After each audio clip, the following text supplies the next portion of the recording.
आज मैं ना सेंट्रीपेटल एक्सेलरेशन को समझाने की कोशिश करूंगा इंट्यूटिवली, जो कि एनसीईआरटी में जिस वे में लिखा हुआ है। आई मीन इसके कई सारे वेज हैं जिनसे काफी अच्छे तरीके से जा सकता है। बट हमारे जो एनसीईआरटी की बुक में इसकी एक्सप्लेनेशन दी हुई है, जिसमें आई थिंक हाँ कैलकुलस का भी यूज हुआ है। आई मीन कैलकुलेशंस में तो नहीं हुआ है, बट तो हम समझेंगे कि इसमें कैलकुलेशन का आई मीन कैलकुलस आखिर यूज में कैसे आ रही है।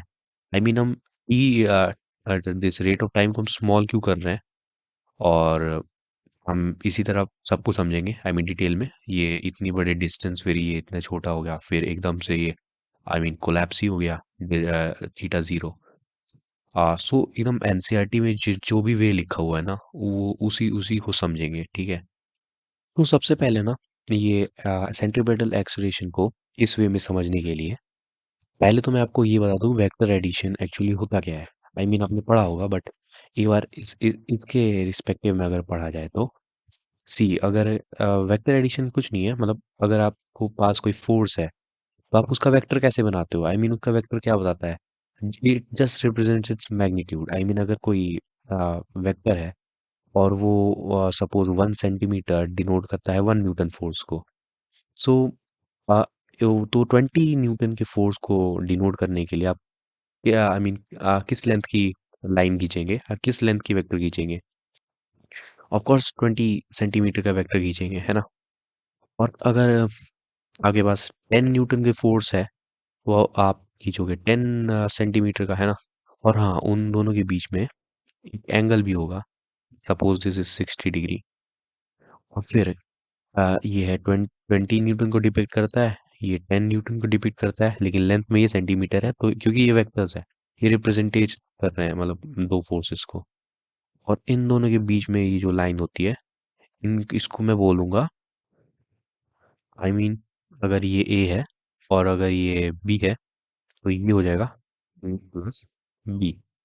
लेकिन हाँ, जनरल वे में नहीं। आई मीन ऐसा नहीं कि 20 प्लस 10 30 हो जाएगा, नहीं। वो तब होगा जब ये दोनों एक ही आई मीन लाइन पर लाई करेंगे।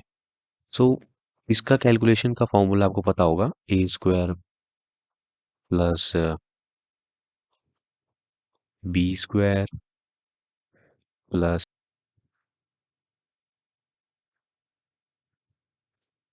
सो टू वो A square plus B square plus 2ab cos theta and whole under root. So ये होता है वेक्टर एडिशन, ठीक है। आई मीन इन दोनों वेक्टर्स का जो सम होगा, आई मीन जो इन दोनों फोर्सेस, एक अगर सपोज यहाँ पर एक बॉडी में रखता हूँ और उन पर ये दोनों फोर्सेस लग रही हैं और उनके बीच में कुछ एंगल है, तो उस पर जो नेट फोर्स लगेगा, आई मीन हाँ, जिस डायरेक्शन में मूव कर रही है, तो उस पर जो फोर्स लगेगा वो इस फॉर्मूले से आता है, A square plus B square plus 2ab cos theta, जिसको हम निकालते हैं वेक्टर एडिशन से, ठीक है। वही चीज हम लोग यहाँ पर यूज करने वाले हैं। ओके। अब वो कैसे, अब अगर आप एनसीईआरटी के इस डायग्राम में देखोगे तो इसमें एक सर्कुलर फॉर्म में बताया है, जिसमें यूनिफॉर्म सर्कुलर मोशन है इसमें, यानी कि वेलोसिटी सेम रहेगी, है ना। तो वेलोसिटी तो सेम रहेगी, बट आपको एक और चीज फोकस करनी है कि आर भी सेम रहेगी, यानी कि इसमें आपका रेडियस जो है ना, वो हमेशा सेम रहने वाला है। और वेलोसिटी भी सेम रहने वाली है, क्योंकि ये यूनिफॉर्म सर्कुलर मोशन है। अब इसका फायदा क्या होगा हमारे ऐसे, और क्या लेने देना है वेक्टर एडिशन से। सो एनसीईआरटी में जो अगर इसको जैसे अगर मैं आर लिखता हूँ, क्योंकि रेडियस है और ये भी रेडियस है, फिर इस वाली लाइन को ना उन्होंने डेल्टा आर बोला हुआ है। This is delta R. अब ऐसा इसलिए क्योंकि सपोज ये जो वेक्टर है ना, ये एक ये डिपिक्ट कर रहा है इस पॉइंट को। ये ए पॉइंट है और ये है बी पॉइंट इधर, है ना। ए और बी पॉइंट को ये डिपिक्ट कर रहे हैं ये दोनों, ये आर डैश इसको नाम दे देते हैं। और ये जो बीच वाला है, ये डेल्टा आर है, ठीक है। आर और इतने मतलब इतना डिस्टेंस हमने जो कवर किया है सर्कल के आर्क पर, उसको हमने डेल्टा आर दिया है। और इसको हम लोग बाद में बताऊंगा मिनिमाइज क्यों करते हैं, उसी में कैलकुलस भी यूज होगी। अब ना ये जो वेलोसिटी वेक्टर है, जो कि इसके परपेंडिकुलर होगा, वो भी यहाँ पर सेम रहने वाला है। सो इधर अगर v है, इधर भी v रहने वाला है। सुनो, सबसे पहले तो हमें निकालना क्या है, सेंट्रीपेटल एक्सेलरेशन, जो कि एक्सेलरेशन है। और एक्सेलरेशन का जो फॉर्मूला होता है वो क्या होता है, delta we by T, V minus U by T, right. और delta we by T, right. अब इस पहले मैं इस पर जाने से पहले मैं पहले इसको देख लेता हूँ कि इसमें जैसे यहाँ पर एक बीच में थीटा यहाँ पर है। अब एक और चीज़ है कि जैसे ये जो ट्रायंगल है, जो कि है ये ओ से लेकर ओ बी एंड ए, ये ट्रायंगल जो है इसमें आर और रेडियस जो है वो उसके दो साइड्स हैं और डेल्टा आर उसकी थर्ड साइड है। इसके बीच में जो एंगल फॉर्म होगा, वही एंगल वेलोसिटी वेक्टर्स से फॉर्म होने वाले, आई मीन यस, अगर वेलोसिटी वेक्टर्स एक एंगल के आर्म्स की तरह एक्ट करें तो वो उन दोनों के बीच का जो एंगल होगा वो इस ओ ए बी ट्राइंगल के सिमिलर होगा। ऐसा इसलिए अगर मेरे पास ये टू साइड्स हैं और दोनों के ये परपेंडिकुलर्स हैं, तो वो दिस एंड दिस, और इस वाले परपेंडिकुलर को अगर मैं स्ट्रेच करते हुए इधर लाऊं और फिर इसे मैं स्ट्रेच करते हुए इधर लाऊं थोड़ा सा, और फिर यहाँ पर थीटा है। अब हमें पता है ये परपेंडिकुलर्स हैं तो ये 90 होगा, ये 90 होगा, 90 90 180 एंड इट इज क्वाड्रिलेटरल। तो आई मीन ये पूरा 360 होने चाहिए सारे एंगल्स। तो 90 90 180 और 360 में से 180 गया 180। आई मीन दिस एंगल का और इस वाले एंगल का जो सम होगा वो कितना होना चाहिए, 180।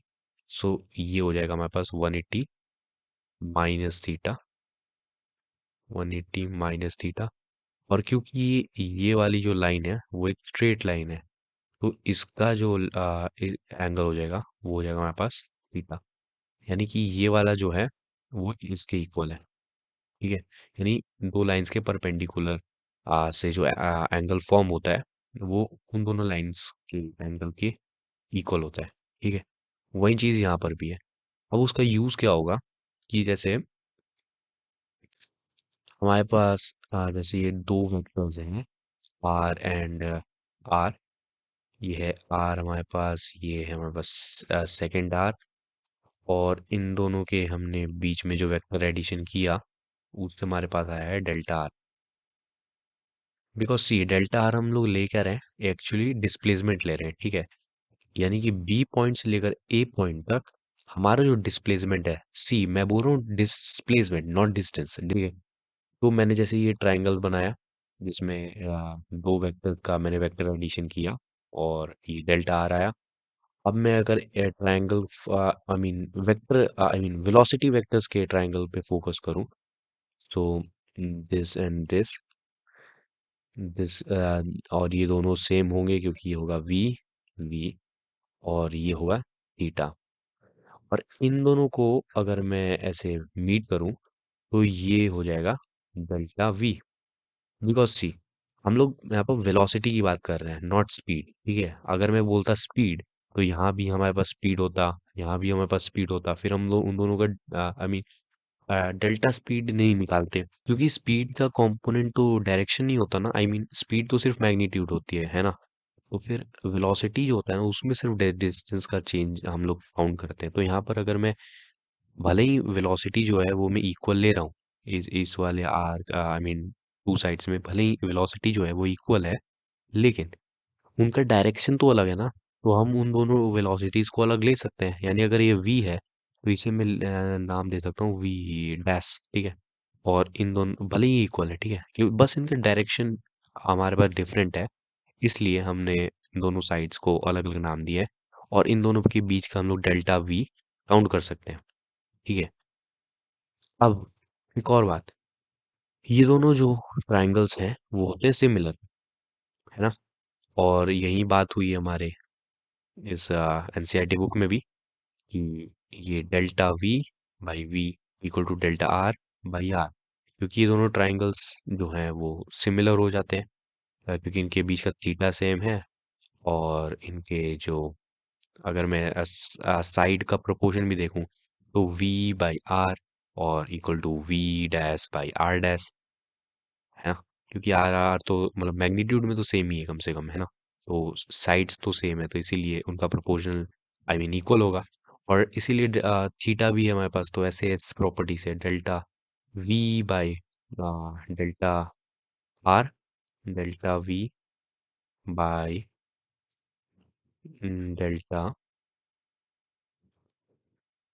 Delta r is equal to v by are.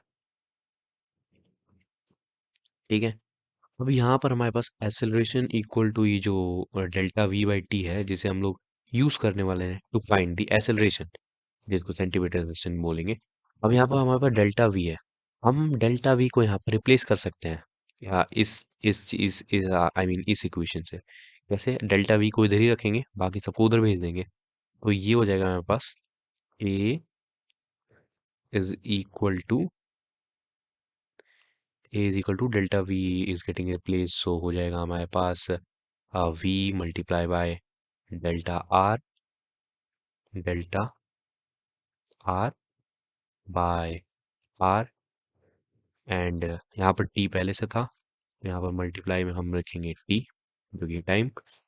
तो ये हमारे पास एक नई इक्वेशन आ गई जिसे हम यूज करेंगे। इसके बाद अब हमें यूज करना है वो जो थीटा को मिनिमाइज करने वाला था। वो कैसे जानने से पहले हमें ये समझना होगा कि आखिर क्यों हम लोग थीटा मिनिमाइज ही क्यों कर रहे हैं, है ना। और आखिर एनसीईआरटी में क्यों लिखा है कि after minimising I mean after taking the theta zero, यहाँ पर if t is small I mean delta theta will be also be small, then RPP भी I mean approximately taking to be delta r. यहाँ पर लिखा हुआ है delta r equal to v into delta t. ठीक है, पहले इसे समझते हैं। सो मेरे को ये बात बताओ, एक सर्कल में अगर कोई बॉडी घूम रही है, ठीक है, वही मतलब पत्थर आप घुमा रहे हो, ठीक है, और वो अपनी डायरेक्शन कितनी बार चेंज करती है। आई मीन एक पॉइंट के जस्ट अगला पॉइंट वो डायरेक्शन ही तो चेंज करती है कि नहीं। जैसे ही ये मतलब इस पॉइंट पर कोई ऑब्जेक्ट है और उसका अगला ही सेकंड, उसका अगला ही जो पॉइंट होगा उस पर क्या उसका आई मीन डायरेक्शन चेंज नहीं हो जाएगा। यानी अगर उसकी वेलोसिटी वेक्टर कुछ ऐसे थे तो उसकी अगली वेलोसिटी वेक्टर थोड़ी सी उससे स्लाइटली इतनी, ठीक है, बहुत थोड़ी सी भी आई मीन चेंज तो होगी, है ना। तो यानी कि अगर ये v है और ये भी v है आई मीन मैग्नीट्यूड में, फिर भी इनका क्योंकि आई मीन सॉरी डायरेक्शन अलग है, तो हम इनको डिफरेंट वेलोसिटी कंसीडर कर सकते हैं, यानी v डैश, है कि नहीं। तो इसीलिए मैं इस थीटा को स्मॉल कर रहा हूं, ताकि ताकि क्या हो जाए ना कि ये जो डेल्टा आर है ना, ये डेल्टा आर है, ये अप्रोक्सीमेटली इक्वल हो जाए इस आर्क के। सो डेल्टा आर को अगर हमने बहुत स्मॉल कर दिया, यानी आई मीन समझो इतना छोटा हमने इसका थीटा कर दिया, ये it is nearly to zero, suppose ये डेल्टा आर इतना छोटा हो गया, तो उसका आर्क कितना छोटा होगा।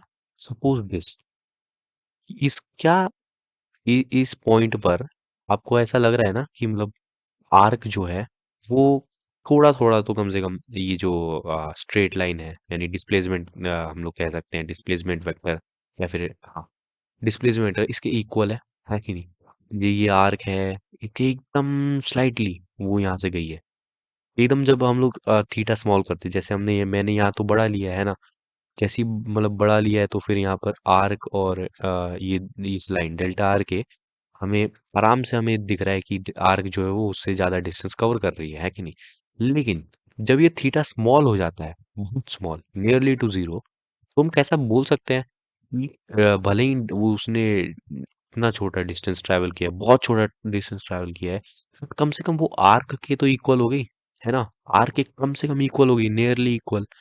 और नियरली इक्वल का मतलब क्या होगा कि जैसे मैंने यहाँ पर बोला था कि अगले पॉइंट पर ही उसकी वेलोसिटी चेंज होगी, है कि नहीं। लेकिन यहाँ पर जो है एकदम अगला पॉइंट जो होगा ना, वो एकदम स्ट्रेट लाइन हम लोग अप्रोक्सीमेटली कंसीडर कर सकते हैं। आई मीन हमारा जो अगला जो पॉइंट होगा ना एकदम, उसको हमने क्या स्ट्रेट लाइन कंसीडर नहीं कर सकते, यानी दो वेलोसिटीज के लिए एक ही डिस्टेंस। आई मीन सी, मैंने आपको बताया था कि हम जब ऐसे आर्क लेते हैं और एकदम छोटा सा डिस्टेंस कवर करते हैं, एकदम छोटा सा, है ना, इतना छोटा सा हमने थीटा किया, तो इसका ये जो हमारे पास डिस्प्लेसमेंट फॉर्म होगा और जो आर्क फॉर्म होगा वो नियरली इक्वल होगा। नियरली इक्वल का मतलब क्या हो जाएगा कि उसने जो डिस्टेंस की कवर किया है वो कैसा किया है, स्ट्रेट। हम लोग एकदम थोड़े टाइम के लिए, यानी एकदम छोटे से थीटा के लिए हम लोग ऐसा सोच सकते हैं कि उसने कैसा डिस्टेंस कवर किया होगा, एकदम स्ट्रेट। ठीक है। और स्ट्रेट अगर उसने कवर किया होगा, ठीक है, तो उसका जो वेलोसिटी होगा वो हो जाएगा v। यहाँ भी v, यहाँ भी v कंसीडर कर सकते हैं। क्यों? क्योंकि मैंने बोला था हमने स्ट्रेट लाइन कंसीडर कर सकते हैं एकदम छोटे पॉइंट के लिए, एकदम theta when it is equal to, I mean approaching to zero, theta approaching to zero, उस पर हम लोग v जो है ना वो सेम ले सकते हैं दो पॉइंट के लिए, है कि नहीं? तो फिर यहाँ पर जो डेल्टा आर होगा उसको हम लोग क्या कर रहे हैं, एकदम मिनिमाइज कर रहे हैं, एकदम छोटा कर रहे हैं। Delta r is becoming very small. ठीक है। और इसीलिए डेल्टा आर एकदम स्ट्रेट लाइन हो जाएगी। और डेल्टा आर मैंने आपको क्या बताया था, डिस्प्लेसमेंट है। यानी एकदम छोटे से थीटा पर डेल्टा आर जो कि डिस्प्लेसमेंट है वो कैसा एक्ट कर रहा है, एकदम डिस्प्लेसमेंट की इक्वल, सॉरी डिस्टेंस के इक्वल, है कि नहीं? यानी डिस्प्लेसमेंट इक्वल टू डिस्टेंस, एकदम वैसा एक्ट कर रहा है एकदम छोटे से थीटा के लिए, है कि नहीं? तो उस पॉइंट पर मैं क्या कर सकता हूँ, स्ट्रेट लाइन वाली जो फॉर्मूला होता है सिंपल सा, यहाँ पर एनसीईआरटी में दिया हुआ है, delta r approximately equal to v into delta t. जैसे ही हमने ये एकदम जो डिस्प्लेसमेंट है उसे हमने डिस्टेंस के इक्वल कर लिया है, तो क्या हम उस पर डिस्टेंस की कोई फॉर्मूला लगा सकते हैं?